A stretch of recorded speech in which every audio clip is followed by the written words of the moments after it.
destroyed by an aerial assault, which local officials say involved more than 30 cruise missiles. 35 people have been reportedly killed and more than 130 others injured in the attack in the facility located about 25 kilometres from the border point with Poland.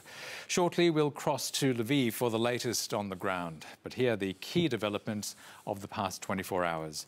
Officials in one of the hardest hit cities, Mariupol, in the country's east, say more than 2,000 people have died and the besieged city is facing a worst-case scenario. Ukraine and Russian officials have expressed cautious optimism that peace talks would continue. The US says Moscow is seeking military aid from China. And back home, the Morrison government has issued fresh sanctions on 33 Russian oligarchs, including Chelsea owner Roman Abramovich. But our chief international correspondent, Ben Lewis, begins our coverage with Russia's offensive in western Ukraine. And we'll start with a warning. Our stories tonight contain images of war that some of you may find distressing. The war has arrived in the very west of Ukraine. Russia unleashing the deadliest single attack of its invasion so far. Around 30 missiles were fired at the Lviv military base in the early hours of the morning. Most were intercepted, but those that weren't caused an extraordinary amount of damage. Before the invasion, the facility regularly hosted NATO instructors who trained local troops. Moscow claims its strikes killed foreign mercenaries and destroyed weapons donated by Ukraine's allies. Pure propaganda, according to Kyiv.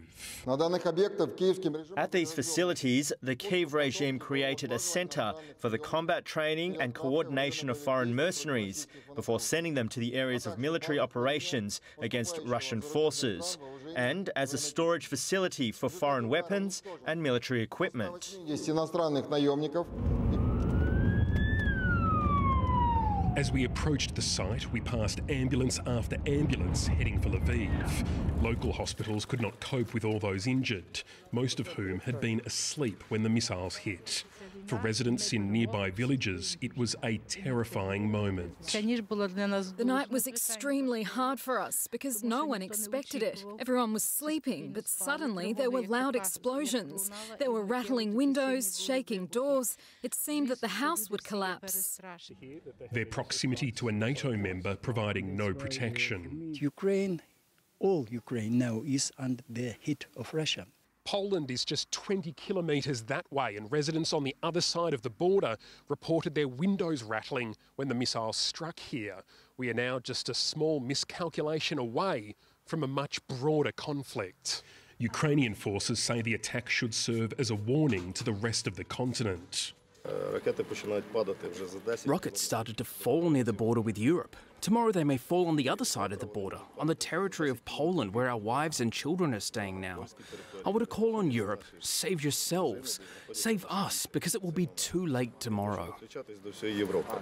But the US remains firm. Until that happens, it will not engage in direct combat with Russian forces. But we will defend every inch of NATO territory, even as we seek to provide military assistance to the Ukrainian fighters who are bravely defending their homes and bravely defending their cities.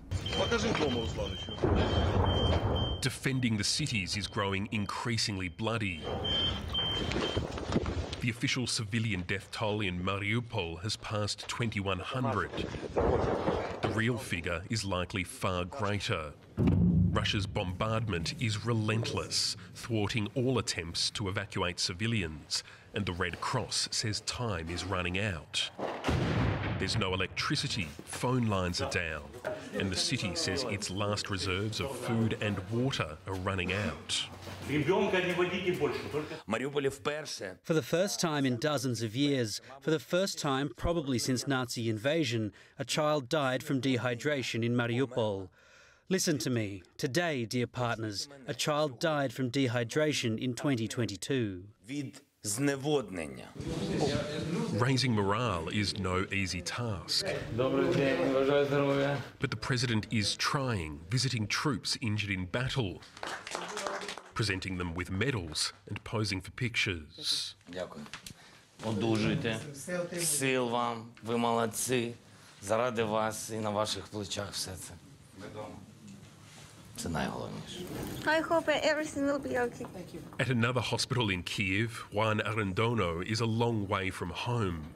The American journalist was working in Irpin, just outside Kiev, when he says he was ambushed. We crossed a checkpoint and they start shooting at us. So the driver turned around and they kept shooting. It's two of us. My friend is Brent Renault, and he's been shot and left behind. And how is he? I don't know. You don't know. Award-winning American documentary maker Brent Renault was later confirmed dead. How many more will meet the same fate? On the outskirts of Kiev, the civilian dead are carried into mass graves. There's no service, no ceremony, just bodies lined up neatly in a row. And our chief international correspondent Ben Lewis joins us now live from Lviv. Ben, good evening to you. What can you tell us about these all-important talks on a potential ceasefire? Anton, good evening. There have been some relatively positive noises coming out of both the Russian and Ukrainian negotiating teams over the last 24 hours or so. The Kremlin going as far to suggest that some sort of draft agreement might be signed in the next 2 or 3 days, and the Ukrainian team have not publicly disagreed with that statement so far. But there is some scepticism in Kiev that Vladimir Putin would ever be willing to make serious concessions or give up some of the land that his troops have occupied over the last 2.5 weeks. Meanwhile, United States officials claim Russia has asked China for military assistance and help getting around Western sanctions. Beijing denies any knowledge of such a request, but if true, it would certainly change the dynamic of this conflict.